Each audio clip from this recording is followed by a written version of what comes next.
Welcome to my channel global lounge. मेरे तमाम viewers को अस्सलाम वालेकुम। उम्मीद है आप सब खैरियत से होंगे। तालीम और तरबियत क्या है? तालीम और तरबियत के बारे में आपने बहुत सारी डेफिनेशंस पढ़ी होंगी। तालीम और तरबियत इंसान की शख्सियत को संवारने और इसे माशरे का मुफीद फ़र्द बनाने में एक बुनियादी किरदार अदा करती है। तालीम तो स्कूल वाले सब दे देते हैं, लेकिन जमात से भी मिल जाती है, तालीम आपको मदरसे से भी मिल जाती है, लेकिन तरबियत आपको कहीं नहीं मिलती। तरबियत बहुत से कम ऐसे इदारे हैं जहाँ आपके घर में भी हो गया वो एक मदरसा, जहाँ आपकी तालीम तो हो जाती है लेकिन तरबियत नहीं होती। बेसिकली तरबियत आपके घर से ही स्टार्ट होती है। तो इसकी मैं आपको एक छोटी सी डेफिनेशन पहले आपको बता देती हूँ कि तालीम सिर्फ डिग्री हासिल करना नहीं, बल्कि इल्म और शऊर को बढ़ाने का नाम है, ताकि इंसान अपनी ज़िंदगी को बेहतर तरीके से गुजार सके। तरबियत इंसान को इखलाक, इक़्तिदार, नज़्म ज़ब्त, माशरती रिवायत सिखाती है, जो इसे एक बेहतर इंसान बनाती है। तालीम और तरबियत एक दूसरे के साथ जुड़े हुए हैं। बग़ैर तरबियत के तालीम अधूरी है। इसीलिए आपने देखा होगा हमेशा तालीम और तरबियत एक साथ ही लिखा जाता है, लेकिन सिर्फ तालीम ही तालीम रह जाती है, तरबियत का कुछ पता नहीं चलता। इस्लाम ने इल्म हासिल करने और अच्छी तरबियत पर जोर दिया है। अब नबी करीम सल्लल्लाहु अलैहि वसल्लम ने फरमाया कि इल्म हासिल करो गहवारे से लेकर कब्र तक। तो इल्म हासिल करें, वो हमारी यह मिसाल है ना कि इल्म हासिल करो चाहे इसके लिए चीनी क्यों ना जाना पड़े। और कहते हैं हुज़ूर अकरम सल्लल्लाहु अलैहि वसल्लम ने फरमाया कि इल्म हासिल करो गहवारे से लेकर कब्र तक। तो गहवारे से लेकर कब्र तक का मतलब ये, जब तक आपकी ज़िंदगी शुरू होती है, जब तक आप कब्र में ना चले जाएं, तालीम आप हासिल करते रहें। तालीम हासिल करने की कोई उम्र नहीं होती। जिसके साथ अल्लाह ताला भलाई का इरादा करता है तो इसे दीन की समझ बूझ भी इनायत करता है। जिसने किसी मोमिन को तकलीफ को दूर किया, अल्लाह ताला क़यामत में इसकी सख्ती दूर करेगा। जिसने किसी मुसलमान का ऐब छुपाया तो अल्लाह ताला इसका दुनिया और क़यामत में ऐब छुपाएगा। जिसने किसी तंगदस्त पर आसानी की तो अल्लाह ताला इस पर दुनिया और आखिरत में आसानी पैदा करेगा। जब तक कोई शख्स अपने भाई मुसलमान की मदद करता है, अल्लाह ताला इसकी एहनत करता है। जो शख्स इल्म की बात तलाश करने के किसी रास्ते पर चला तो अल्लाह ताला ने इसके लिए जन्नत का रास्ता आसान कर देगा। जो कौम अल्लाह के घरों में से किसी घर में जमा हुई और वहाँ किताब अल्लाह यानी कुरान करीम की तिलावत की और आपस में एक दूसरे को दर्ज दिया और किताब अल्लाह की तालीम हुई, तो इस कौम को रहमत के फरिश्ते ढाक लेते हैं और इस कौम पर सकीना यानी कल्ब का सुकून और इत्मीनान नाजिल होता है। अल्लाह की रहमत इस कौम पर साया फगन होती है और अल्लाह ताला इन लोगों का जिक्र मलाइका की जमात में करता है। तालिब इल्मों के लिए ज़रूरी है कि फरिश्ते तालिब इल्म के लिए फरिश्ते अपने पर बिछा देते हैं।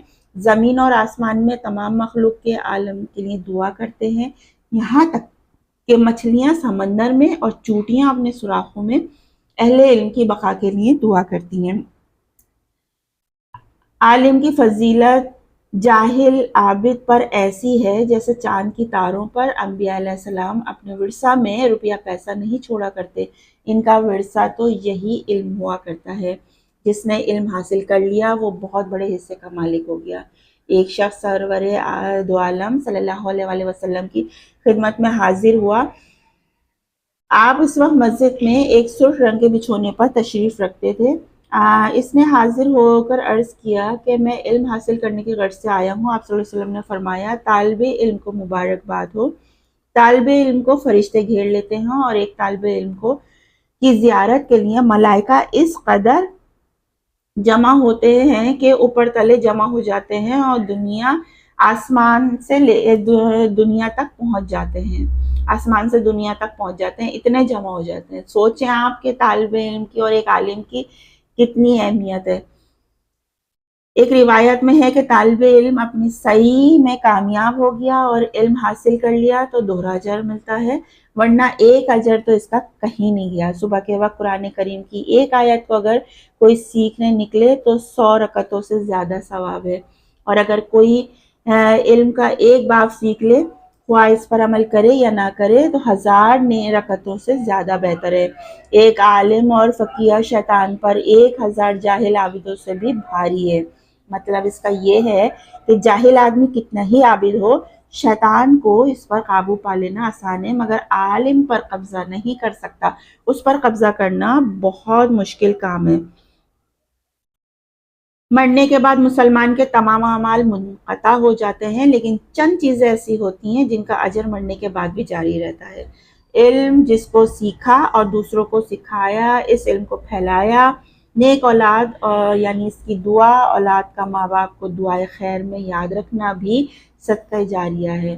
قرآن شریف میں اس ورثے میں چھوڑا گیا، یعنی قرآن پاک جو ہے ورثہ میں ہوگا اور ورثہ اس کو پڑھیں گے، مسجد اس کا اجر ابھی باقی رہتا ہے جب تک سرائے جو مسافر کے لیے بنائی گئی ہے، نہر اگر کسی نے جاری کرانی ہو، صدقہ جو حالت صحت میں دیا گیا ہو وہ صدقہ کبھی ضائع نہیں ہوتا، مرنے کے بعد بھی اس مرنے والے کو اس صدقے کا اجر و ثواب ملتا ہے۔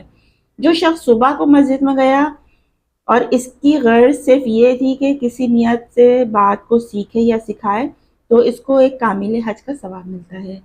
جب کبھی جنت کے باغوں کے پاس سے گزرا کرو تو ان میں سے کچھ کھا لیا کرو۔ کسی نے پوچھا کہ بہشت کے باغ کون سے ہیں؟ فرمایا علم اور اہل علم کی مجالس۔ ایک عالم قرآن اور اس کے عالم کی تعظیم ایسی ہے جیسے اللہ کی تعظیم، بشرطیہ کہ یہ عالم غالی اور جانی نہ ہو۔ مراد یہ ہے کہ قرآن کریم کے معنی غلط بیان کرتا ہو یا اس پر عمل نہ کرتا ہو، غلط اور ملحدانہ تعویل نہ کرتا ہو۔ کسی اچھے کام کی ہدایت کرنے والے کو اس کام پر عمل کرنے والوں کے برابر اجر ملتا ہے۔ تو تعلیم اور تربیت کا بہت اجر و ثواب ہے، اور یہ میں نے آپ کے سامنے ایک چھوٹی سی مثال رکھی تھی۔ تو تعلیم و تربیت کا ایک باہمی تعلق جو ہے، تعلیم اور تربیت ایک دوسرے کے ساتھ جڑے ہوئے ہیں، اور بغیر تربیت کے تعلیم ادھوری ہے۔ اسلام نے علم حاصل کرنے والے اور اچھی تربیت پر زور دیا ہے، اور بچوں کو پہلی درسگاہ جو ہے وہ ماں کی گود ہے۔ گھر میں دی گئی تربیت بچے کی شخصیت پر گہرا اثر ڈالتی ہے، اسی لیے کہتے ہیں کہ گھر سے ہی بچے کی بہترین تربیت ہونی چاہیے۔ مدرسہ اور اسکول بچوں کو رسمی تعلیم کے ساتھ ساتھ اخلاقی اقدار بھی سکھاتے ہیں۔ معاشرے کا فرض ہے کہ اگر وہ نوجوان نسل کو تعلیم اور تربیت کا مواقع فراہم کرے تاکہ وہ معاشرے کا کارآمد فرد بن سکیں۔ کسی بھی قوم کی ترقی کا دار و مدار اس کی تعلیم پر اور تعلیم یافتہ ہونے پر اور با اخلاق نسل ہونے پر ہوتا ہے۔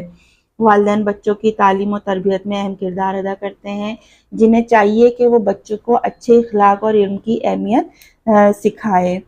تعلیم و تربیت میں انسان خود اعتمادی پیدا کرتا ہے، جس سے وہ زندگی کے چیلنجز کا مقابلہ کرنے کے قابل بنتا ہے، اور دینی تعلیم انسان کو آخرت کی تیاری کے ساتھ ساتھ دنیا میں اچھے اخلاق اور راست روزی کی تعلیم دیتی ہے، راست روی کی تعلیم دیتی ہے۔ جو دنیاوی تعلیم ہوتی ہے وہ آپ کو دین اور دنیا دونوں میں کامیاب کراتی ہے۔ تو تعلیم یافتہ اور بااخلاق معاشرہ جرائم ناانصافی اور دیگر معاشرتی مسائل کو بھی حل کر سکتا ہے۔ تعلیم یافتہ اور بااخلاق قوم ہی دنیا میں اپنا تشخص برقرار رکھ سکتی ہے اور ترقی کے منازل کو طے کر سکتی ہے۔ تو تعلیم حاصل کیجیے، لیکن اس کے ساتھ تربیت بھی حاصل کیجیے۔ تعلیم تربیت کے بغیر ادھوری ہے، نامکمل ہے۔ اگر آپ اپنے آپ کو ایک مکمل شخص بنانا چاہتے ہیں تو تعلیم کے ساتھ تربیت ضرور کیجیے، اور ضرور سیکھیے۔ تعلیم اور تربیت دونوں ساتھ ساتھ ہیں۔ اپنا بہت سا خیال رکھیے۔ جب تک کے لیے سائمہ خان کو اجازت دیجیے۔ اللہ حافظ۔